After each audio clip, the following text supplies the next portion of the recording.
This is Bill Ryan from Project Camelot and Project Avalon, and the date is the 16th of February 2010, and this is a bit of an unusual video presentation here because I'm taking the step of making a video as an interpretation and as a commentary on an audio interview which we did with an important witness who came and reported his story to Project Camelot a little while ago, about a couple of weeks ago. And as with many of our witnesses, this person wanted to remain anonymous, but he has agreed that we transcribe the audio, and so we've got this as a transcript. And this is going to be released at the same time as the video because it's important to be able to read the transcript at the same time. Now, this is a British person, and he worked in the British military for a number of years, and after he retired from the military he worked in the City of London in a fairly senior position, in a respected position in the City of London. And for those people watching this video who don't know about the City of London, the City of London is it's like an enclave. It's like a financial enclave in the heart of London itself. Some people consider it almost a little bit like the Vatican. It's very old, it's very ancient. It's the heart of the financial system, not only of Britain, but possibly the world. Many researchers consider that it's very likely that the City of London calls the shots on the financial systems in America. They've got control over the Federal Reserve, the Bank for International Settlements, a whole bunch of things that happen. This is like the nerve center of the financial world. And it's very Masonic, it's very ancient, it's very traditional. Our source attended a number of meetings with senior Masons. And while many of these were interesting, they were routine by City of London standards. They were discussing financial affairs and so on and so forth. And then in the June 2005, he attended another meeting that he thought was going to be a routine meeting, but actually this was something rather unusual, and he realized it was unusual as soon as he arrived. In fact, in his interview with us, the one which we have the transcript of, you will see that he says that he felt it was an accident that he was there. He shouldn't really have been there. He didn't know what was happening. And as such, he didn't really participate in the meeting. He was there as a little bit as a fly on the wall. He was just listening to what was happening. And at first he didn't even understand what was being discussed.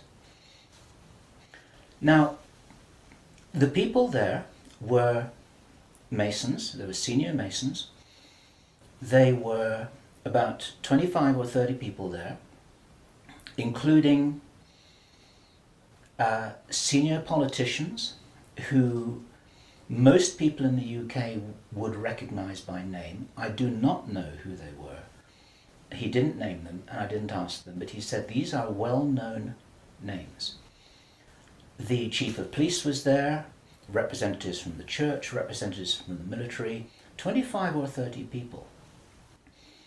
And as he listened to this story being discussed, it was an informal meeting. It wasn't like at a big table with kind of notepads and water glasses and minutes and an agenda and a chairman. There were just people in a room who were talking about all of this stuff.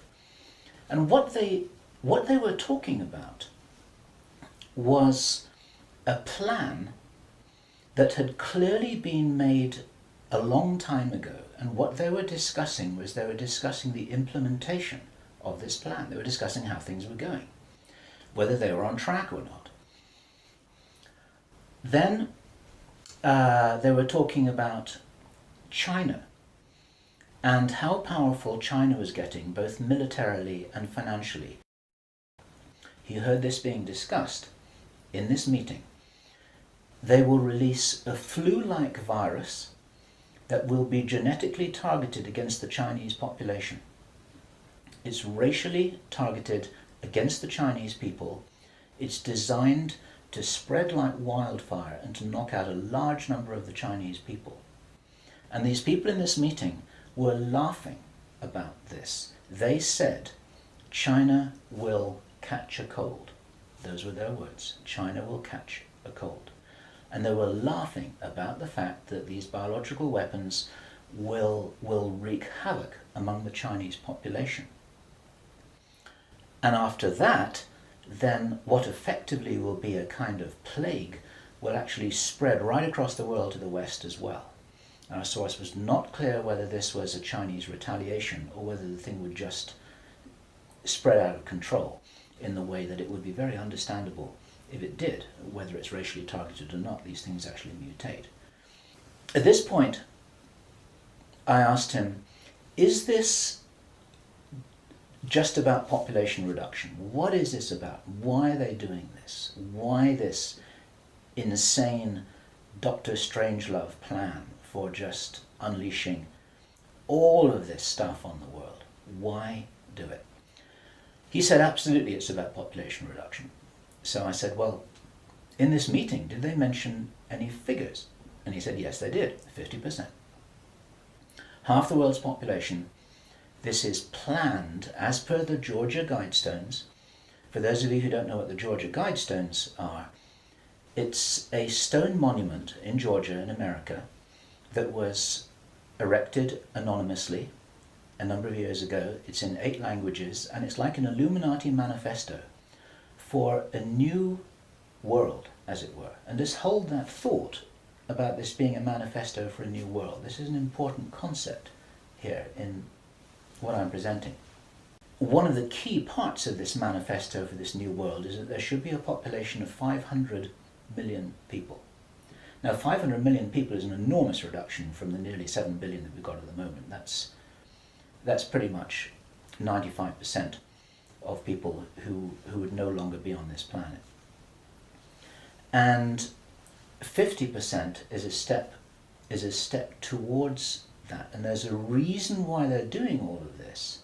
There's a reason why they're in a hurry. There's a reason for this insanity. And when he was explaining this, then he said that they have a name for this plan. This project has got a name. And I said, well, what is this name? He said, it is called the Anglo-Saxon Mission. The Anglo-Saxon Mission. This is Bill Ryan, Project Avalon, Project Camelot. It's the 16th of February 2010. Thank you.